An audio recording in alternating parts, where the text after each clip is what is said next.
Good evening everyone and welcome to the Chrissy B show. Well, tonight we'll be speaking about a rather sensitive topic that not many people like to speak about, and this is sex addiction. Sex addiction can cause major problems in relationships, marriages and to individuals, and the effects are more serious than you may think.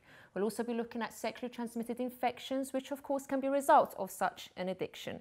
One of my guests tonight is a brave young man, Jay Williams, who'll be speaking about his experience of being addicted to sex.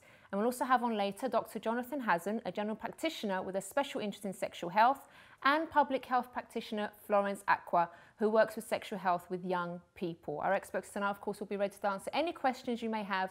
And since it's a sensitive subject, as we said, we won't read out any names. So feel free to email on chris@chrissybshow.tv. We'll also have our regular Ladies That Lunch spot coming up later in the show. And of course, Chris Brown, who'll be here to share his professional tips as well. But first, before anything else, I'd like to introduce someone who's going to be receiving your email, and that is Moti. Hi, Moti. Hi, Chris. Hi, everyone. How are you doing? Definitely willing to accept emails. I'm fine, thank you. I'm excited to be here. Good, I'm glad you're here. I'm very excited to be receiving emails from everyone. So if everyone wants to write in with questions or comments, Chris@ChrissyBShow.tv. That's it. Okay, Still getting it in. So speaking about sex addiction, we've also looked into some celebrities that were quite well known to have this kind of addiction before we speak to Jay. So who's the first one, Moti? Well, I mean, I'm sure we've all remember Tiger Woods, right? We all were interested and hooked in his story. Well, he wrecked his Gonna start it all over again. He wrecked his Escalade in late November 2009 due to a domestic dispute over an affair. As a parade of Woods' supposed mistresses talked to the media, he posted an apology on his show, on his website, saying, "I'm deeply aware of the disappointment and hurt that my infidelity has caused to so many people, most of all, my wife and children." So you see, you can... Okay, so as we said, you know, he was in the public eye, everyone like knew about it. But if it was an addiction, I'm not saying it's an excuse, but you can understand, you know, the problem that he had, because people say, oh, you know, if it's just infidelity, but sometimes it's not.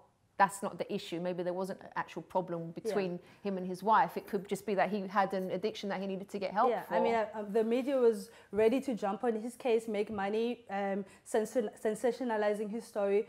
But definitely there might have been something more serious. If it was an addiction, then there was something more serious behind what he was going through. And he definitely needed help rather than maybe all the attack that he was getting at the time. And there was, of course, Russell Brand, I think, who was quite open. He was quite open to speak about it. He seemed quite proud of it. Yeah, he publicizes it. He's quite open about it.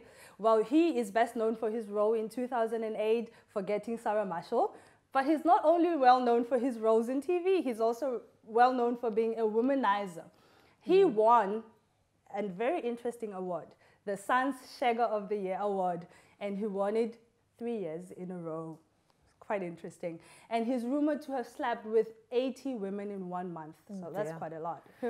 And in his memoirs, My Bookie Wook, Brand admitted to suffering from an addiction, and addiction to heroin and sex.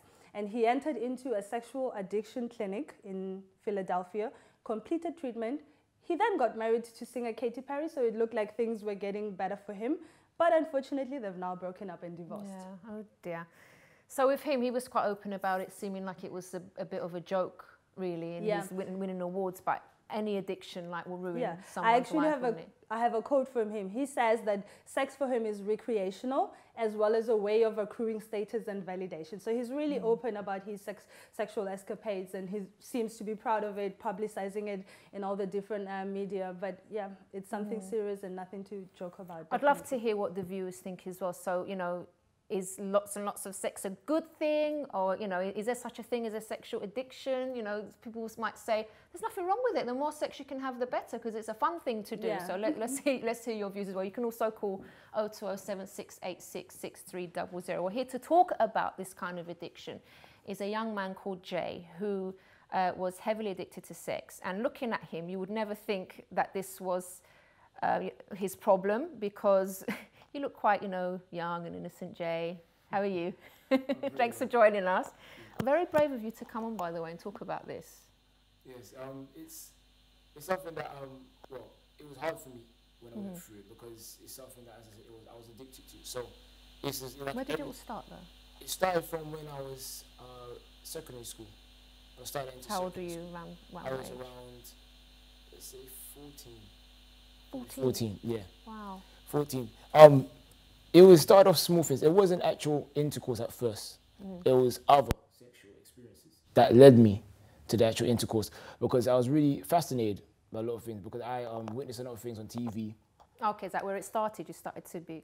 Yeah. Parents forgot to take off the adult channel, maybe. Yeah, exactly. Parents really, seriously, sometimes I hear of little children watching things like that. You really need to be careful and put your parental, whatever it's called, guidance? Parental guidance, yeah. The blocks. Yes, Yeah. it really messed me up, because I was able to access it. So when I found out, there was a day when I remember I was flicking through channels, just innocently flicking through channels, and then all of a sudden I came across something, and I was intrigued. I was like, what is this? But something told me it was wrong. I shouldn't have looked at it, but I kept going back to it. The next night, I looked for it again, and I looked for it again, and it was porn. And I kept on looking, and it was something that it was new to me. I didn't know what it was. I didn't, like, obviously I've heard of it through classes, sex education, but seeing it in that way, don't show like that, in that nature is different. So I was really intrigued and thinking, is this, because it's different to how they showed me in school. This is not how they teach. And so I thought, is this how it's really supposed to be? Is this how I came into this world? And all of these things, so I really had a lot of questions, and I started to watch it every night. Every night I started to... And your parents didn't suspect they didn't anything realize, that you wait till they... What I'll do is I'll wake up in the middle of the night and come downstairs and watch it. So I'll go to bed first, so the parents are already thinking, okay. So you were already addicted then, because if you're getting up in the middle of the night and you're 14 just to go and watch porn, that was something really serious then, exactly. from early on. Exactly. And then it even came to a point where even after school, that's the only thing I'll think about. So as soon as school's finished, I'll wait for that time to come. After 9 p.m., after this certain time, I know this is coming on. And I'll prepare myself for it. So it was every single night. I couldn't go to sleep without it. For the young men that are watching, or anyone actually that's watching, they might say, yeah, but it's a normal guy thing, and lots of guys watch porn and there's nothing wrong with, all night watching it. Were you actually happy with your life at that time? This thing, I wasn't. Well, I'm not just saying that because I'm just to say it, but I really wasn't, because I knew it was wrong and it wasn't getting me nowhere, because it's even stopping me from doing things I should be doing. It would distract me from my studies, because at school, for example, I have the thoughts at school. So during my classes, I will have these kind of thoughts. While the teacher's speaking to me, I'm thinking something else. If she'll say something even remotely to do with that subject, my mind will go off. So I'll think to myself, okay, so tonight it would be like this. It consumed you. Yeah, literally. Everywhere I go, even places that shouldn't be arousing in any way, it would. So it really got to a stage where it was a part of my life. So it ruined it. It was distracting. It was, as you said, it was consuming my mind. And everything was based on that, everything. And so the point came when I went to experiment for myself. I was bored of just watching and watching and watching. I wanted to do so myself. So that's when I took action, in the sense where I met girls, I met people. This was at 14, the first... Yes, this is when I started to... I mean, I had like girlfriends in the past, primary school crushes, things like that, but nothing serious. So I really took it to another level. I used to skip lessons to meet up with girls from other classes. We'll go off into the corner of the library and so on and so forth and experiment there. And the more things I did, is the more things I was open up to. And were you trying to live out what you were watching on TV? Yes, exactly. I was trying to imitate what I was seeing. And so the more I saw, the more I wanted to imitate. So I kept on experimenting with new things, with new girls, with different things. And to a stage... Were you being safe? I was, to begin with. I was being safe. To begin with. I was being safe. But then a stage came where, as I saw, I realized they were never safe. In the porn I used to watch, they never used to use protection. So I was to think to myself, why should I? So then but hadn't you learnt about STIs and stuff at school or college, or right at the time you were like, this is the thing. We learn about these things, but we always have this thing in our mind, it's not going to happen to me. It's like when your mom says, oh, don't come back too late, because you never know what could happen. Oh, there's crazy people around, but you think to yourself, yeah, but I know nothing's going to happen to me. So that's what I was in my mind. I assumed, thoughts, right? Exactly. Yeah. I already assumed that nothing's going to happen to me. I know moms are being mom and, she's really protective, but I thought nothing's going to happen to me anyway. So I went off and did, and I was very mistakenly wrong. Okay, so then let me just, before you get into, because I know something happened after that, didn't it? Tell me what you thought of girls in general. Like, did you have any respect for them, or was it like all of them were just like, oh, that's just a sex object to me? What was your view of women? To be honest, it's surprising, despite all what I witnessed. It was I actually had a lot of respect for women due to my mum. Really? I had, well. I thought. You sure you want to think about that? Yeah, I thought I had, because due to my mum, I have a lot of respect for my mum, my grandmother, because I saw them as role models in my life because of how they were. If your mum or your grandma had found out, how would you have felt? Well, my mum did find out. Oh, she found out. Oh my gosh. I don't want to relive that moment. Okay, she watching. It was really drastic. She didn't approve at all. It made us, we fell out for even almost a week because of it. Really? So, but I said, I thought I respected women because the role models that I saw in my grandmother and my mum. Because I used to actually want to treat women in the right way. Despite all the sexual desires, I actually wanted to take them out. I wanted to, make them feel good about themselves. I actually wanted to do that. That was a sincere desire inside of me that I actually wanted to do. You're sure it wasn't just to get them what you wanted to do after? Well, be honest. It wasn't. It wasn't. Okay. At first it wasn't. But I always did want that extra thing. But I actually wanted to see them happy. But but obviously, as we say, the key was for me to get there. But but I didn't want to hurt them. That was my sincerity. But did you try to stop?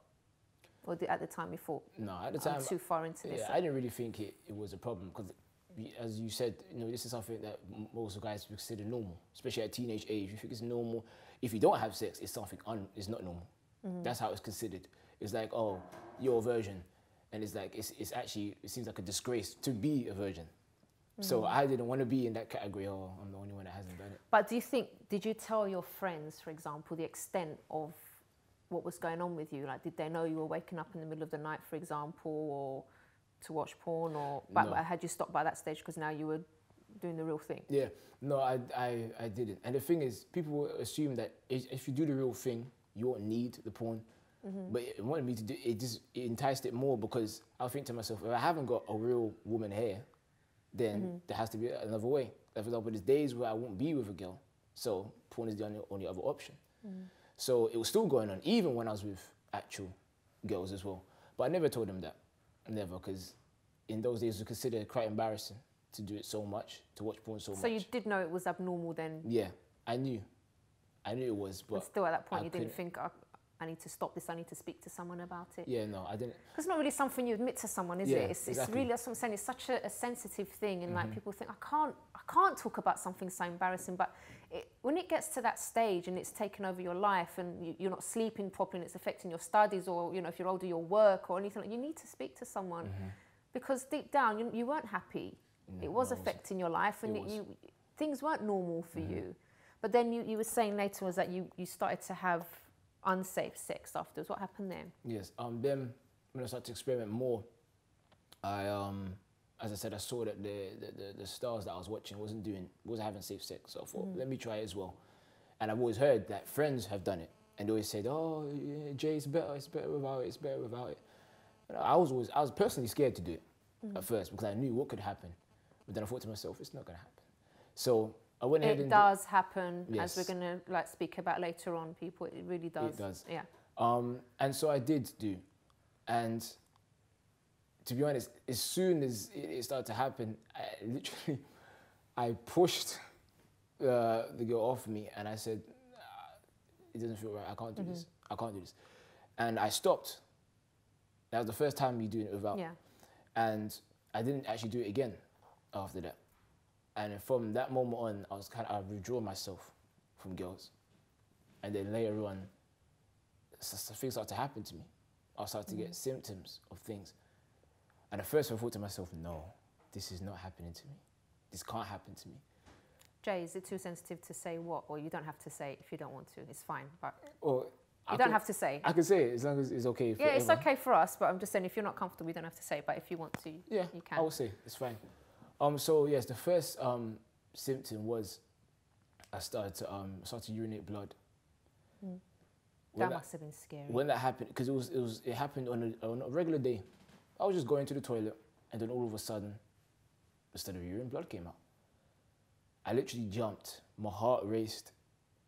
A million and one thoughts were going through my mind. I was thinking, this is exactly what happens. This is the start of what happens when people find out they have these things. And I thought, okay, somehow maybe this could be something part of puberty that I never knew about.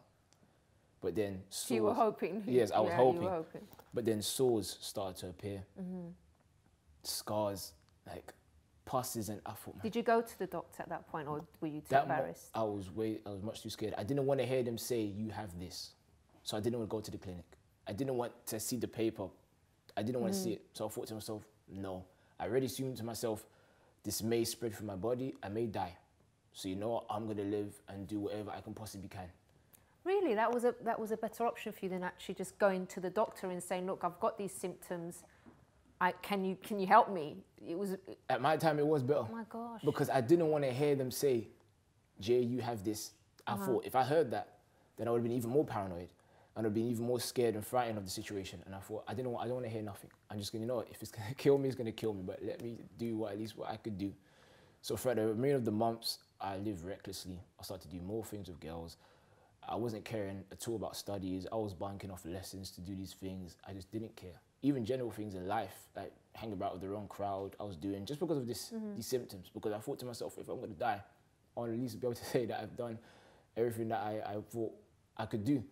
So I'd done everything. I lived recklessly, and the symptoms were getting worse and worse and worse. And I actually started to believe I'm going to die. This is going to spread through me. I know I should go to the clinic, but I don't want to hear them say it because I already know I have. And I just say, I'm going to die, so I might as well live with it. So I kept on living in a reckless manner.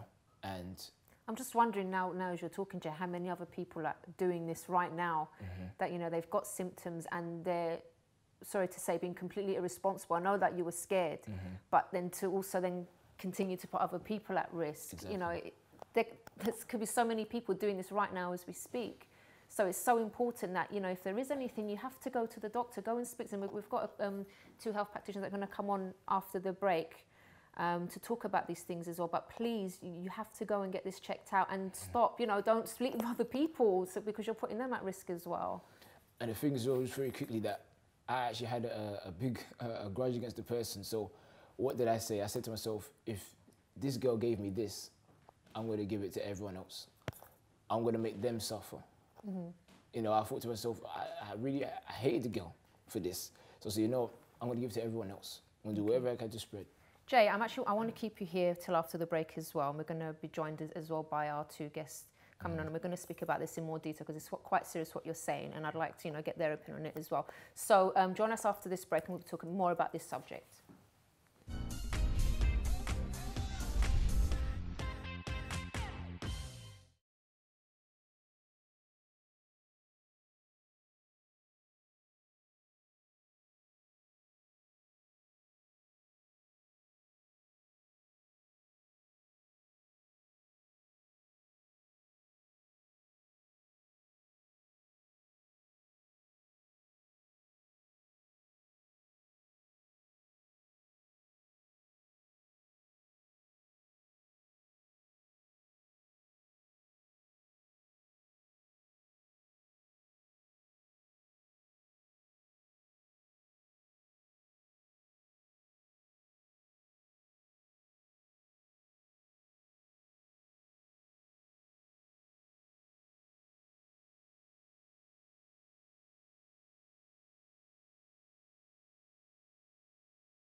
Welcome back to the Chrissy B Show. Now we've got our 2 experts with us as well that are going to be answering some questions about STIs. We have Dr. Jonathan and we have Florence. Can you tell us briefly both what you do, first of all? And welcome to the show, by the way. Thank you. Thanks. Would you like to go first, Florence? My name is Florence, as you just said. I work in sexual health. I work with 15 to 25-year age group on the chlamydia screening program, so screening young people within their own environment example, schools, colleges, and what have you, and also talking about safer sexual health practices. Okay. And Dr. Jonathan? And I'm a GP, but I've got a special interest in sexual health. Okay then. And listening to what Jay was saying about having this problem for 5 months, Jay, was yes, it? Yes. And not going to the doctor, not seeing anyone. What do you think of that? Is that something quite common, do you think?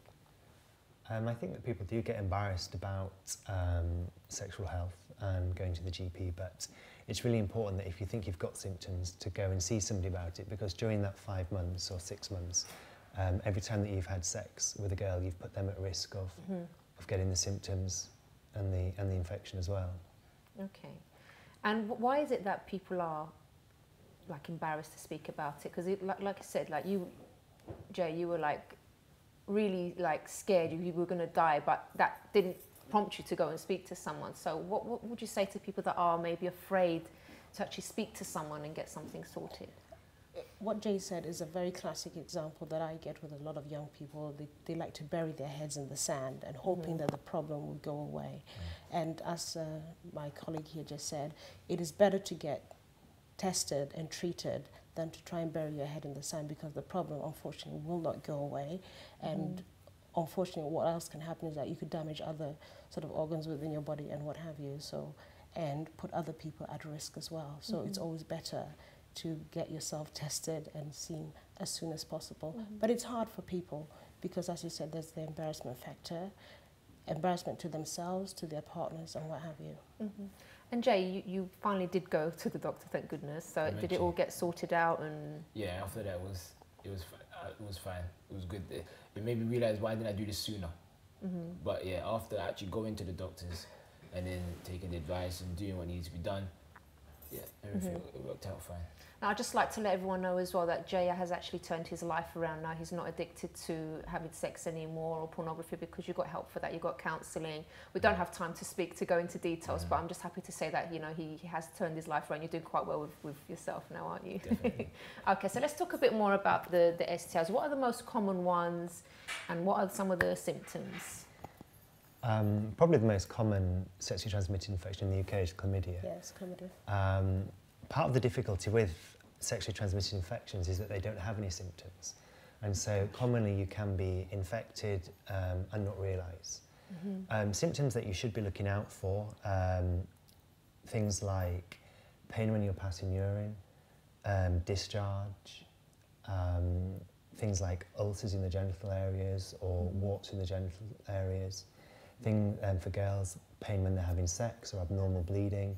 And there's lots and lots of symptoms that you can get. Ulcers, swollen glands in your lymph nodes. So like when you get a cold and you get glands in your neck that go up, you can get them in your groin as well. Each sexually transmitted infection does have different symptoms. But if there's anything that you think is abnormal, it's worthwhile seeing your doctor and getting it checked. And just to remind everyone, doctors have seen everything already, and you know they're not shocked by it, because that's what it is. Oh, I want to go and show my bits to the doctor, but they've seen everything. They're there to help you, so you should never feel embarrassed. Now, please tell us about some of the actual effects if you don't get help for certain STIs. What can happen? For instance, with chlamydia, you can get infertility for both men and women, so that's major, especially if you want to have children in the future. And as my colleague said, at least 50% of men and 70% of women will not know that they have chlamydia, so that those are very high numbers. So if all these people are walking around, you know, engaging in sex with other people and not knowing, then they're passing it on to other people as well. Okay, we actually did we interviewed some teenagers and one adult as well. We showed them some pictures of some STIs, and they were quite shocked. And we asked them, you know, would this put you off having unprotected sex? And some, I mean, their responses were quite funny anyway. It's not a funny subject, but just to see their faces, it would kind of think it brought things home to them. But let's take a look at what they said and how they reacted.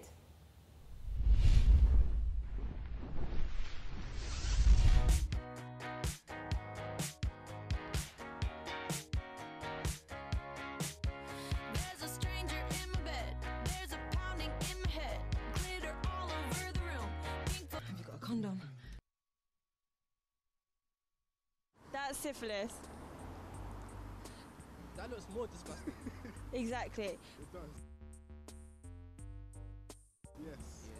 Definitely. Because it's just off-putting. It just looks off-putting. Like, look, if you look at it, it'll make you want to sick. If I saw that with a girl, it would, nah. Herpes, you know that one? Yeah, and then the last one is syphilis. You've heard of that, right? Is that a vagina? Yeah. Okay. Yeah. That is one of those things that when you look at it, you're like, Have you not seen this before? No. Not like that way. Okay, the second one is syphilis. And then the last one's genital wart. Whoever's having that type of sexual intercourse definitely needs to like get something checked out or be careful because that's crazy. It changed my opinion personally because I'm always safe, so that stuff like that, I don't understand how a person can live with themselves after that. Personally, it's giving me like shivers now. I wouldn't want to have sex again ever. I wouldn't. Yeah, no, I wouldn't want to at all. Speechless. Speechless. That's disgusting. It just makes you want to be more careful. Do you know what I mean? It's not nice as well if that was to happen to you. Like, it's disgusting. I grew up in the years of AIDS and in the late 80s, so it was installed in us as a gay community. As you now know, it's a lot less people using condoms and stuff, but when you see pictures like that, it does sort of ram it home. Yeah, it does ram home the risks you're taking. Syphilis. And then genital warts. Is that, wait. That's genital warts, yeah, that's a guy. Is that on the belly? Yes.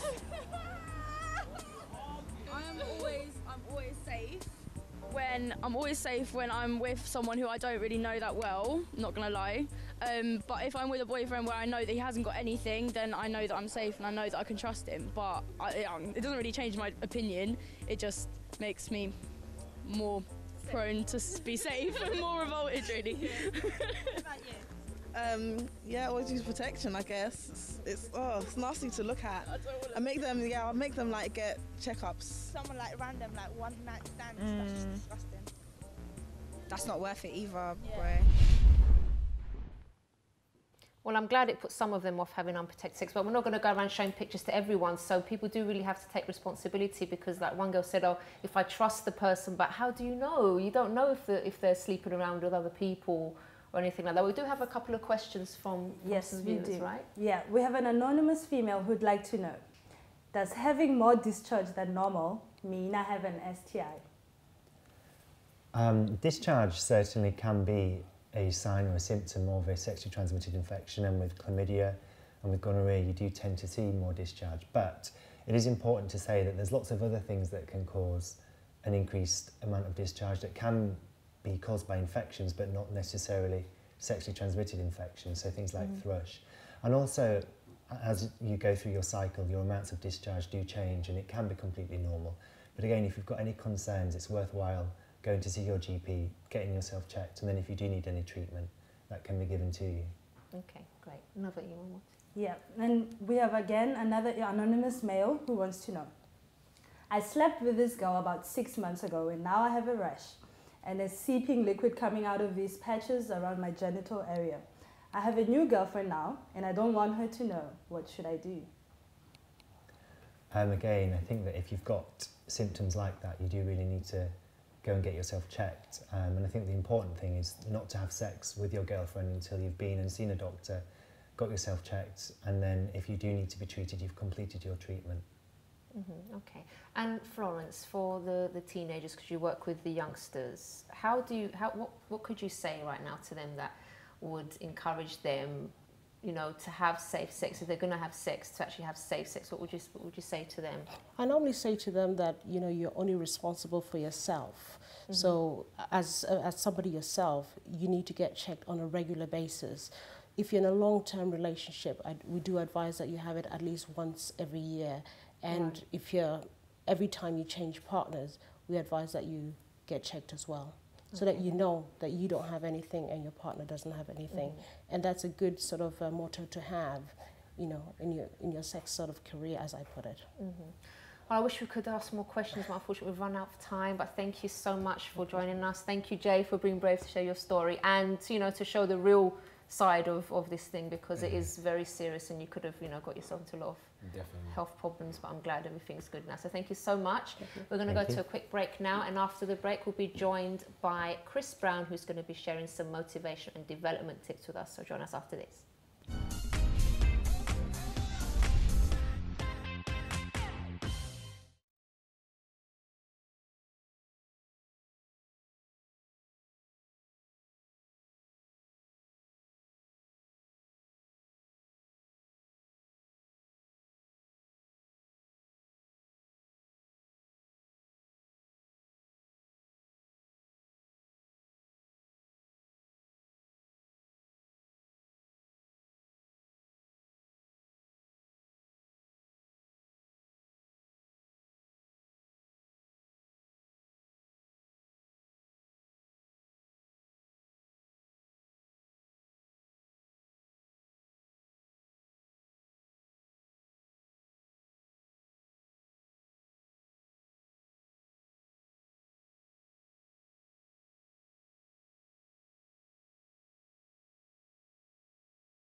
Welcome back to the Chrissy B Show, where we've been speaking about STIs and sex addiction. Now, just thinking about this topic, I don't think anyone deep down likes having lots of different sexual partners or, you know, sleeping around. When you're actually in a committed relationship and you're with someone that you love, you can trust that person. You know they're not going to be out there sleeping with other people and, you know, putting you at risk as well.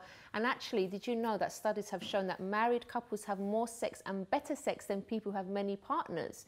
And I think that's because there is that trusting there. You can let yourself go with the person. You know they're not with other people. You know that person loves you. So it's much better. Sex is much better when you're with someone that you love and that you're in a committed relationship with. So youngsters, there's no hurry to lose your virginity. Don't feel pressurized by your friends or anyone, because actually when you're that age, it's not that big a deal. And then I really believe that a body is precious, your body's special, so don't just give it away like that, because you do end up feeling quite bad about yourself and you're putting yourself at risk as well. So please do consider this and don't just go with the flow just because everyone's doing it, okay? But that was my part for that bit. Anyway, we're going to speak to Chris in just a moment, but first of all, let's go to our regular Ladies That Lunch feature, and this was in Oxford, and I think Barbara and Joanna went along for this.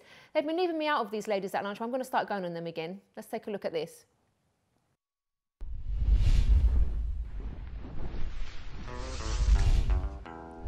So today, Ladies at Lunch have come all the way to Oxford, and we're outside Las Iguanas to go and try some South American food. So let's go inside and meet the staff. Should we go?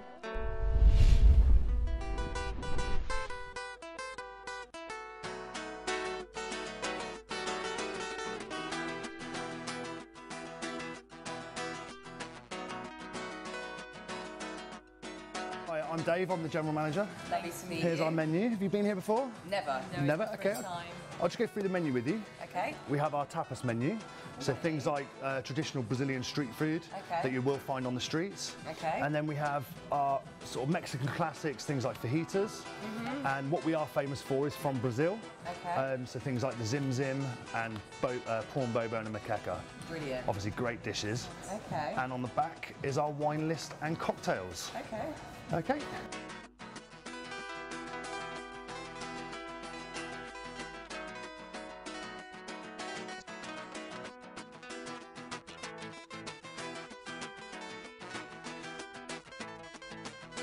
So this is the pata taquito, which is the duck wrap. Right, yeah. Here's the cha-cha chorizo. Ooh, yummy, yummy. And the lamb empanada, which is the lamb pasta. Enjoy the starters. I'll come back in a few minutes. It's a Latin American concept, Brazil, Portuguese, Argentina, so things like cachaça, which we make ourselves, which is a unique cocktail, and it's Brazil's national. We tried the chorizo. What was the name of that dish? The cha-cha chorizo. Okay, now is that a Spanish-y tapas? That's a Spanish-y tapas, yes. We come across from all of the Latin American countries, so, you know, ranging from Peru, Portugal, Argentina, everywhere, Costa Rica, just the big, broad horizon of it. Okay, what do you think is the most popular dish? Because we love the fajitas massively. What do you think, what's the most popular dish here? The most popular dish is probably the fajitas, but for curry-wise, the zim-zim, like you had the shim-shim, does go very well and is very popular with. So which one was that, the prawn one? No, the peanut butter and Brazilian lime chicken. Yeah. I mean, we do get quite a broad group of people when they come in for parties and things, and they will get a selection of tapas to share, and then obviously all choose their own main course normally afterwards. We've got 26 sites at the moment across the UK. This particular site, we've been here for just over 5 years now. What's your website address if people want to look up some more information or what's on the menu? It's www.iguanas.co.uk. That's great, thank you. Thank you. What I think me and you should go next time, because I was just saying, you two tiny little things like that, they can't handle all that food. I think me and you could go, right? Hoping they invite us next time. Next time, Watty, next time. Okay, Chris, hello, how are you? Hello, Chrissy. I'm very well, thanks. Yourself? I'm very well, thank you. I'm hungry again after watching that, but apart from that, it's fine. Oh, honestly. Well, anyway, thinking about food. Yeah, but what do you have today, to share with us today? I'm going to share with you today about SWATs. Personal SWATs. Now, I know you're looking at me strange. I'm in America right now, SWAT team, yeah. Yeah, or we could be talking about swatting flies, yeah? Okay, so yeah. we're not talking about either SWATs as a police or swatting flies, but what we're talking about is SWATs as SWATs. Straight as that? Mm-hmm. just wait like SWATs. Right, so when we talk about SWATs, we're talking about strengths, we're talking about weaknesses, we're talking about opportunities, and we're also talking about threats. Yeah. Now, many times in life, when you think about opportunities, what happens is you notice the biggest opportunities you notice are the ones when they're going. You do not see them coming. You know that sort of thing where you're thinking, oh, if only I'd done that at that time or seen that opportunity at that time, but it's too late, right? But now in the work market, we're talking about a personal SWAT for yourself. So you've got to prepare yourself for the opportunities that are around. Right. Strength. You've got to know what your strength is to go out there. And when I talk about knowing what your strength is, I'm not talking about the sort of strength where you think, well, this is what I'm good at. Because imagine this, you're good at IT and you say that's your strength, right? But you happen to work in an IT company. So you're not really going to stand out amongst the rest. That's a strength that everybody else has. That's more of a requirement, isn't it? Exactly, rather than a strength. But sometimes you get the case where there's the old saying where people actually put themselves in positions where they will not actually acquire anything much more because they feel safe in that area. So when we're talking about SWAT, we're talking about putting yourself in an area where you find out your own personal strengths, what you are actually good at, what are your skills. So you write that down under the S and think, well, what is my skills? What can I add? What would be different? How would I create that opportunity in my company? On top of that, when we're talking about SWATs, we're talking about the W now. There, we're talking about weaknesses.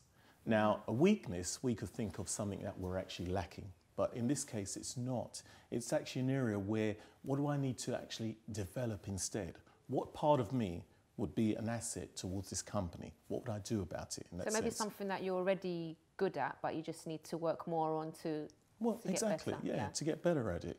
And then when we're talking about that, we're talking about the O, which is opportunities. You've got a situation where you get a lot of people who think, well, they're stuck in a job, I'm in a rut, I don't know what to do, nothing's happening, right? So what have we got to do? We've got to look at opportunities around. We've got to remove that veil from our eyes and see what are the opportunities around. Who do I need to speak to? How many skills have I actually got to apply for that position ahead? And then on top of that, we've got the last bit, which is T, which is the threat. Now, a threat can seem quite negative, really. But it's not. It's actually very good. It keeps you on your toes. It's not a very good word for it then, is it? No, it isn't, but it's something we always use. Because when you think about a threat, in that situation, here we go. A threat could be the company is actually moving, right? That'll be a threat to you. Or it could be a case of they've moved into a new technology and you haven't learnt it, but somebody else has moved in and they've learnt it. Wow, that's a threat to you. You could think, well, what have I got to do? I've got to buck up, get things right, get on top of it. So it keeps you on your toes in that sense. Now, it's really interesting because I'm just talking about on a personal level. But most companies, wherever you go, they do a SWOT analysis. If you're talking Is that about on new people or people that are already in the organisation normally? They do it on the people in an organisation. They do it if they're going to do an acquisition like taking over another company. Oh, right, okay. They look at another company and see, well, what was their strengths? What are our strengths? Why should we take them on? Right? They look at their weaknesses as well. Their weaknesses could be, well, how come they haven't built that much profit in that time? So they've got to learn where to build on. They look at the opportunities. What are the opportunities? How can we market our product? Then they look at the threats as well. Competitors, right? So it still stands the same at the end of the day. Now, I've taken it down to a personal level. Yeah. So if somebody's actually working towards, they work in their company, they're in a rut, I'd actually say, go away, get the pen and paper and start doing the SWOT, SWOT. Work it out. It makes all the difference when you know more about yourself and you can present yourself for the opportunities that are there. Now, that's if you're employed and you're working. You can also do the same thing if you're unemployed as well. Strengths. What are your strengths? Weaknesses, meaning which area do I need to develop? Opportunities. What opportunities are out there for the skills that I've learnt and I've built up? Threats. Well, there we go. What would happen if I stay in the same position all the time, unemployed? So a SWOT could be used in any way. It could be employed, it could be a company, it could be unemployed, it could be just getting yourself together as well. And that's what I suggest, getting yourself together. Okay, so SWOT is the main thing.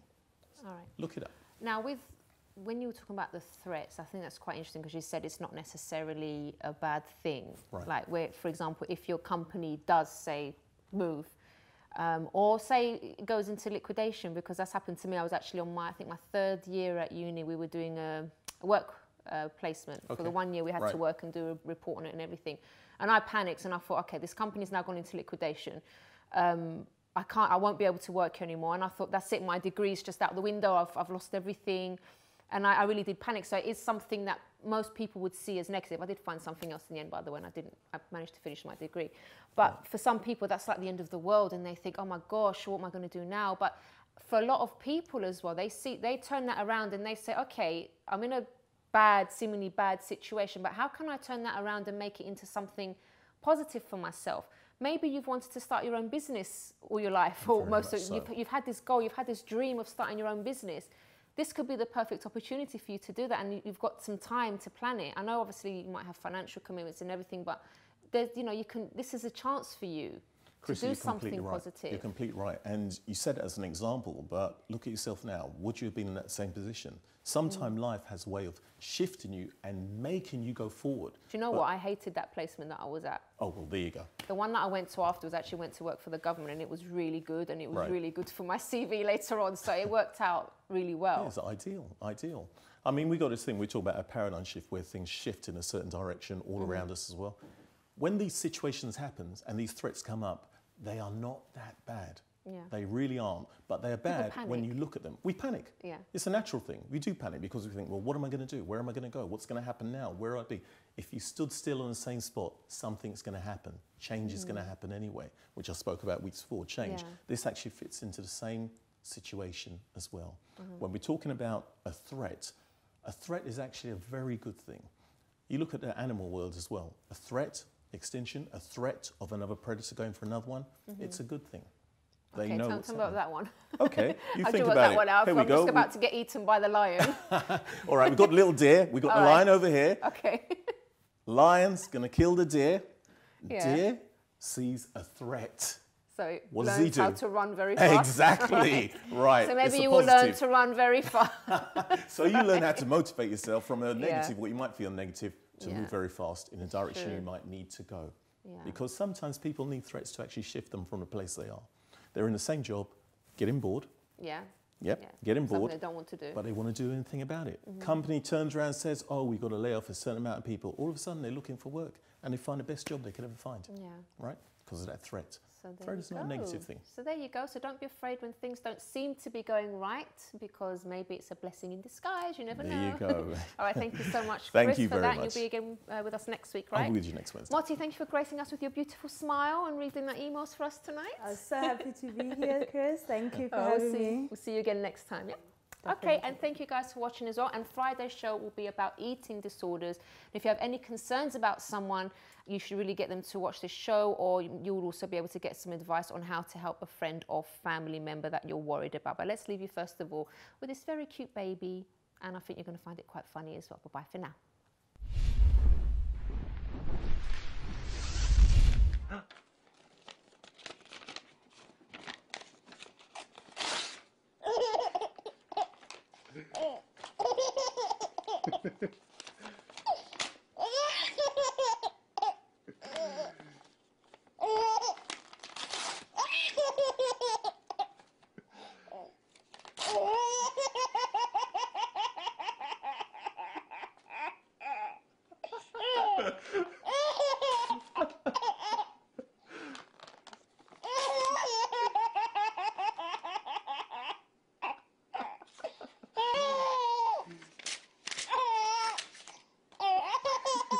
Ha ha ha!